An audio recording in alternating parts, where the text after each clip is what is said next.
द्वंद और भेद के बाहर है। इसलिए लाओस से कहता है बुराई जरूर मिटानी है, लेकिन जब तक तुम भलाई को बचाना चाहते हो तुम बुराई को न मिटा सकोगे। असाधु दुनिया से जरूर विदा करने हैं, लेकिन जब तक तुम साधु का जय जयकार किए चले जाओगे तब तक तुम असाधु को विदा नहीं कर सकते। अब इसके भीतर बहुत गहरा जाल है। साधु भी इसमें ही रस लेगा कि समाज में असाधु हों। इसलिए जब समाज में ज्यादा असाधु होंगे तो साधु में ज्यादा रौनक दिखाई पड़ेगी, क्योंकि इनकी वो निंदा कर सकेगा, इनको गाली दे सकेगा, इनको बदलने के अभियान चला सकेगा, इनको ठीक करने के लिए श्रम कर सकेगा, उसको काम मिलेगा, वो कुछ कर रहा है। लेकिन अगर एक समाज ऐसा हो कि जिसमें कोई असाधु ना हो, तो साधु के नाम से जिनकी अस्मिता और अहंकार परिपुष्ट होते हैं वे एकदम ही नपुंसक और व्यर्थ हो जाएंगे। उनको खड़े होने की जगह भी नहीं मिलेगी। अब ये बहुत उल्टा है, लेकिन और मजे का भी है कि साधु का अहंकार तभी पर पुष्ट हो सकता है जब उसके आसपास असाधुओं का समाज हो। ये ठीक वैसा ही है कि एक धनी आदमी को मजा तभी आ सकता है जब आसपास गरीबी में डूबे हुए लोग हों। एक बड़े महल का रस तभी है जब चारों तरफ झोंपड़े बने हों, अन्यथा महल का कोई भी रस नहीं है। महल का रस महल में नहीं है, वो जो झोंपड़े में पीड़ा है उसमें निर्भर है। और साधु का रस भी साधुता में नहीं है, वो जो असाधु चारों तरफ खड़े हैं उनकी तुलना में जो अहंकार को बल मिलता है उसमें है। लाओस से कहता है दोनों को ही छोड़ दो। हम तो धर्म उसे कहते हैं जहां न शुभ रह जाता न अशुभ। इसलिए आमतौर से जो धर्म की व्याख्या की जाती है शुभ धर्म है, लाओस से कहेगा नहीं। मंगल धर्म है, लाओस से कहेगा नहीं। सत्य धर्म है, लाओस से कहेगा नहीं, क्योंकि जहां सत्य है वहां असत्य उपस्थित हो गया, और जहां शुभ है वहां अशुभ ने पैर रख दिए, और जहां मंगल है वहां अमंगल मौजूद रहेगा।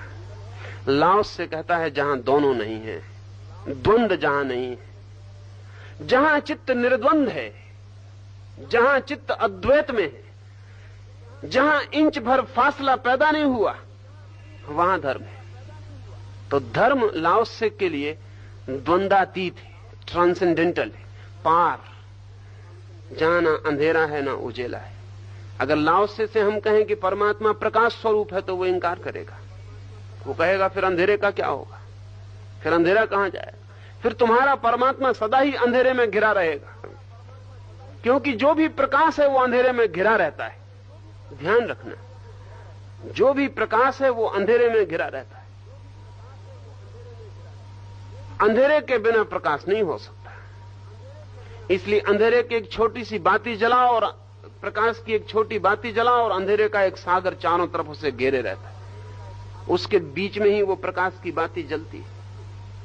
अगर चारों तरफ से अंधेरा हट जाए तो प्रकाश की बाती तत्काल खो जाएगी, दीनहीन हो जाएगी, वो कहीं नहीं रह जाएगी। लाओस से कहेगा नहीं, परमात्मा प्रकाश नहीं, परमात्मा तो वहां है जहां प्रकाश और अंधकार दोनों नहीं है, जहां द्वैत और द्वि नहीं है।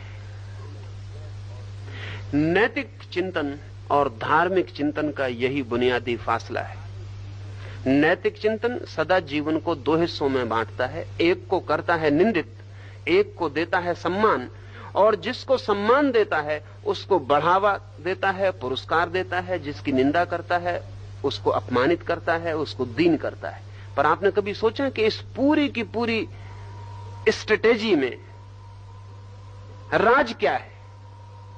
इस नीति शास्त्र की सारी व्यवस्था में राज क्या है, सीक्रेट क्या है? सीक्रेट है अहंकार।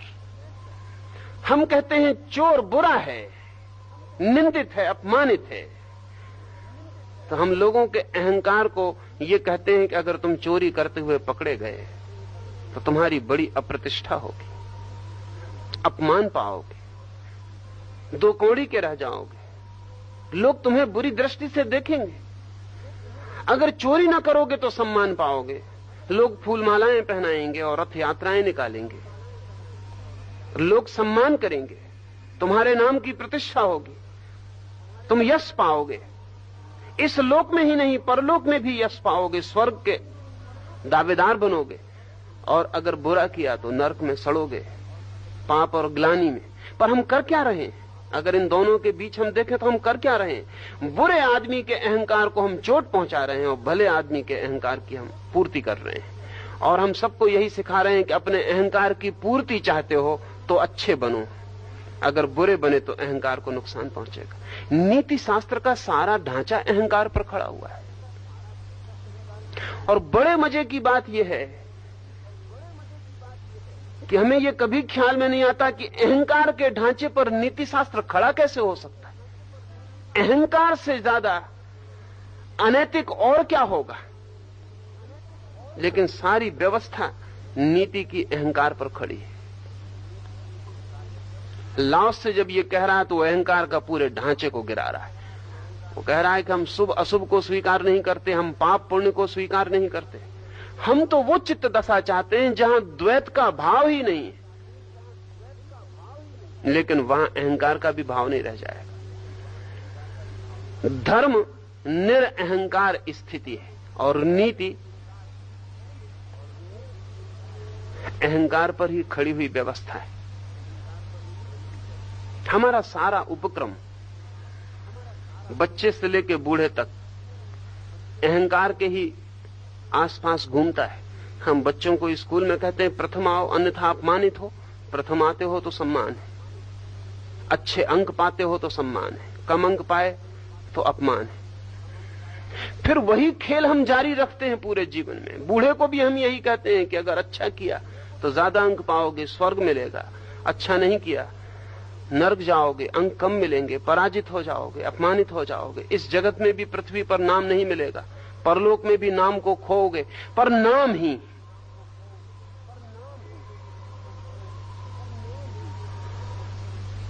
अहंकार के ही आधार पर हम जो नीति खड़ी करते हैं वो नैतिक नहीं हो पाती है। और तब सारी नीति की व्यवस्था के नीचे अनीति का गहन विस्तार होता चला जाता है। क्योंकि प्रत्येक व्यक्ति जो कुशल है अपने को नैतिक दिखाने में, वो नैतिक होने की चिंता छोड़ देता है। क्योंकि असली सवाल तो नाम का है, यश का है, अस्मिता का है। लोग क्या कहेंगे? अगर मैं चोरी करता हूं और नहीं पकड़ा जाता तो मैं अचोर बना रहता हूं। और नीति ने भी यही कहा था कि लोग बुरा कहेंगे।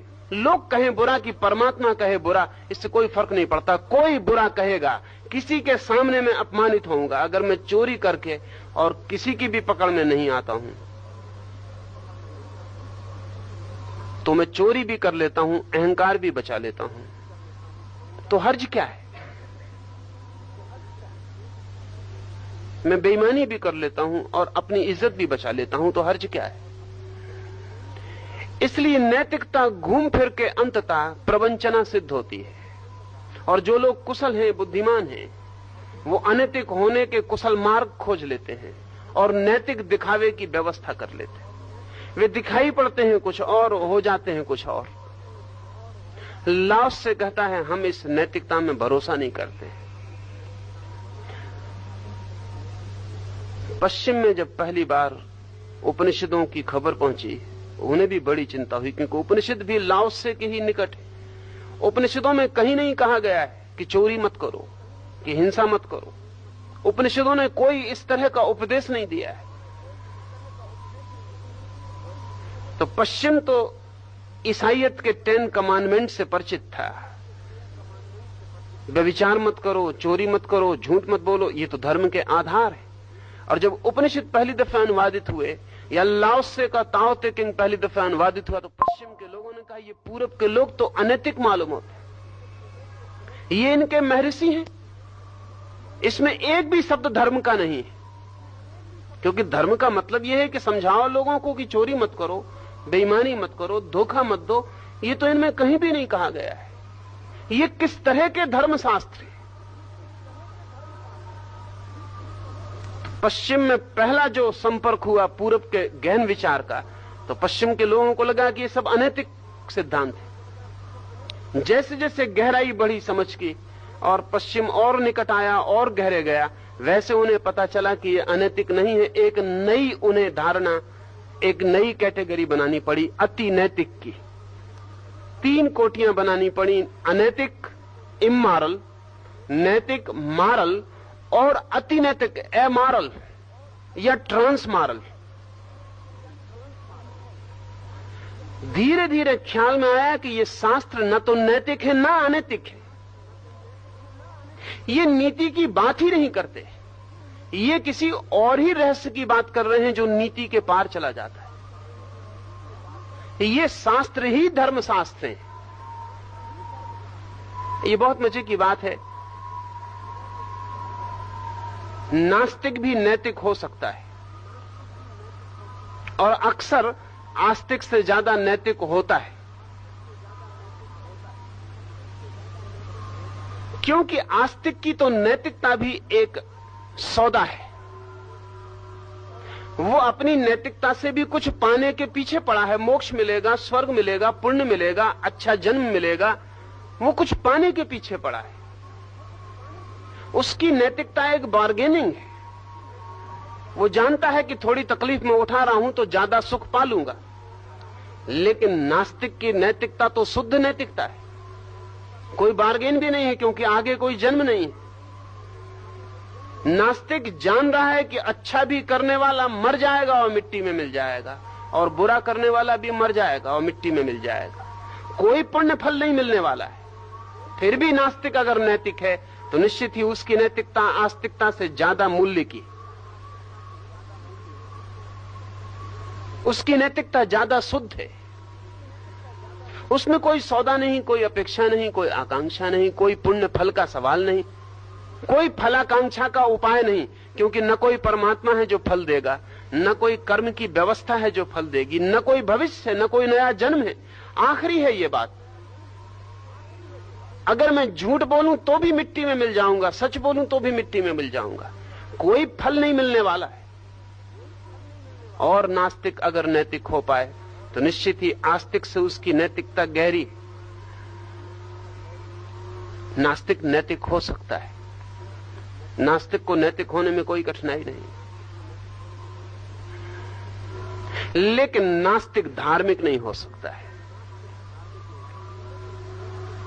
और जो आस्तिक सिर्फ नैतिक है वो नास्तिक से भी गया बीता है।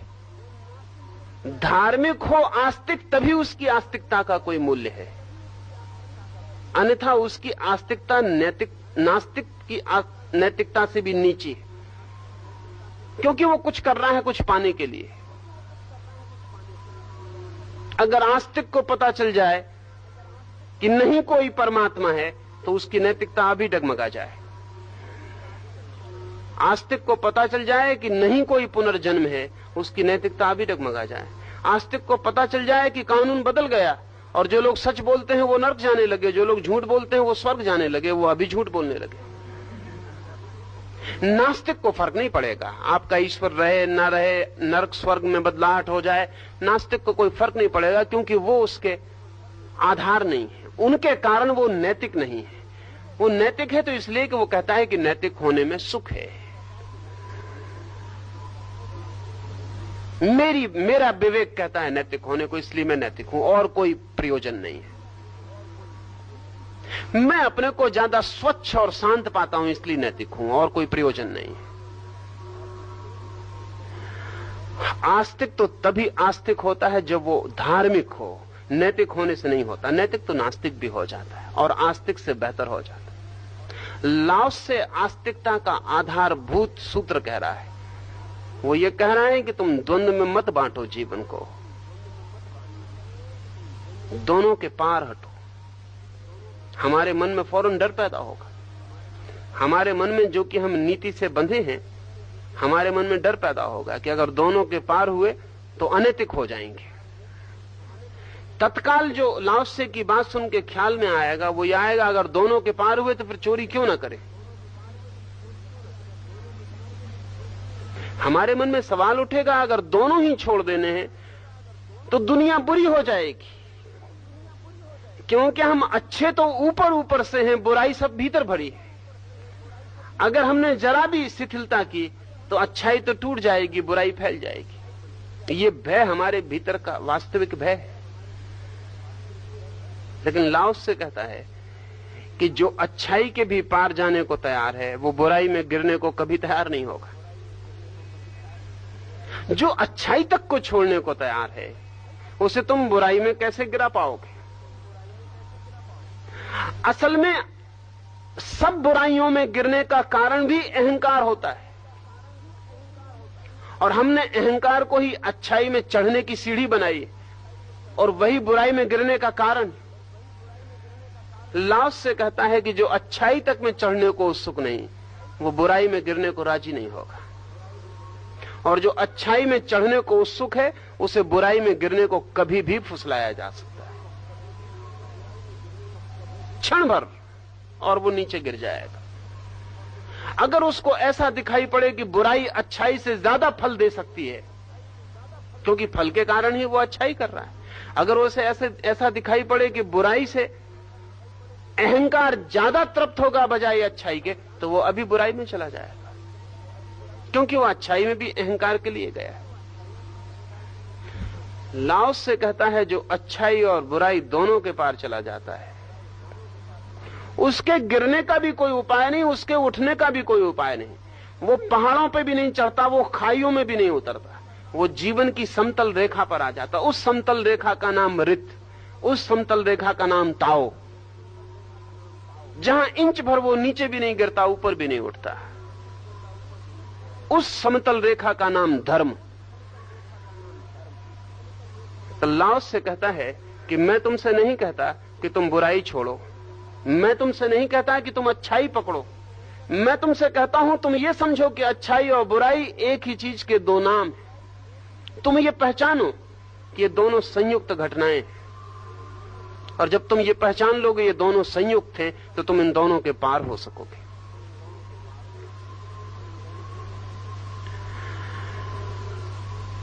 इसे हम कुछ और तरह से समझ लें तो शायद ख्याल में आ जाए। एक फूल के पास आप खड़े हैं,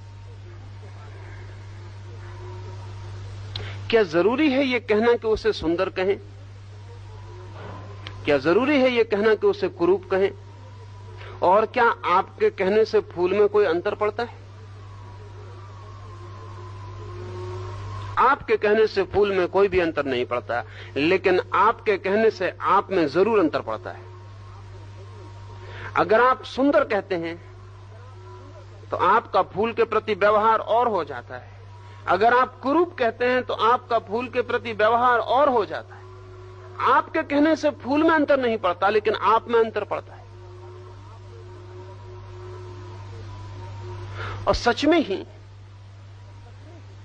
क्या है आधार कहने का कि फूल सुंदर है? क्या है क्राइटेरियन? कौन सा है तराजू जिससे आप नापते हैं कि फूल सुंदर है? बड़ी कठिनाई में पड़ेंगे। अगर कोई पूछे कि क्यों, तो क्या है आधार? गहरे से गहरा आधार यही होगा कि मुझे पसंद पड़ता है, लेकिन आपकी पसंद की सौंदर्य का कोई नियम? कुरूप का क्या होगा आधार कि मुझे पसंद नहीं पड़ता है, लेकिन आपकी नापसंदगी को परमात्मा ने नियम बनाया है कि वो कुरूप होगी चीज जो नापसंद है। पसंद और नापसंद क्या खबर देती है? आपके बाबत खबर देती है, फूल के बाबत कोई भी खबर नहीं देती, क्योंकि मैं उसी फूल के पास खड़े होकर दूसरी पसंद की जाहिर कर सकता हूं। फूल फिर भी फूल रहेगा, कोई उसे कुरूप कह जाए, कोई उसे सुंदर कह जाए, कोई कुछ न कहे, फूल फूल रहेगा। और हजार लोग फूल के पास से निकलकर हजार वक्तव्य दे जाएं तो भी फूल फूल रहेगा। फिर वे वक्तव्य किसके संबंध में खबर देते हैं, फूल के संबंध में या देने वाले के संबंध में? अगर हम ठीक से समझें तो सभी वक्तव्य देने वाले के संबंध में खबर देते हैं। अगर मैं कहता हूं ये फूल सुंदर है तो इसको ठीक से कहना हो तो ऐसा कहना पड़ेगा कि मैं इस तरह का आदमी हूं कि ये फूल मुझे सुंदर मालूम पड़ता है। मगर जरूरी नहीं कि शाम को भी ये फूल मुझे सुंदर मालूम पड़े, शाम को ये कुरूप मालूम पड़ सकता है। तब मुझे कहना पड़ेगा अब मैं ऐसा आदमी हो गया हूं कि ये फूल मुझे कुरूप मालूम पड़ता है, लेकिन ये कल सुबह फिर सुंदर मालूम पड़ सकता है। ये सौंदर्य और कुरूप ये ऑब्जेक्टिव हैं, विषयगत हैं, वस्तुगत हैं या सब्जेक्टिव फीलिंग्स हैं? ये हमारी आंतरिक मानसिक भावनाएं हैं या वस्तु का स्वरूप है? ये हमारी मानसिक भावनाएं हैं। मानसिक भावनाओं पर फूल पर आरोपित कर देना न्याय संगत नहीं।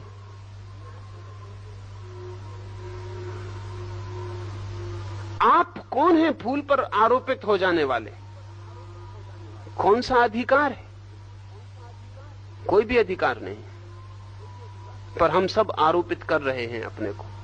फूल के पास एक दिन खड़े होकर देखें, न कहें सुंदर न कहें कुरूप, इतना ही काफी है कि फूल है। खड़े रहें चुपचाप,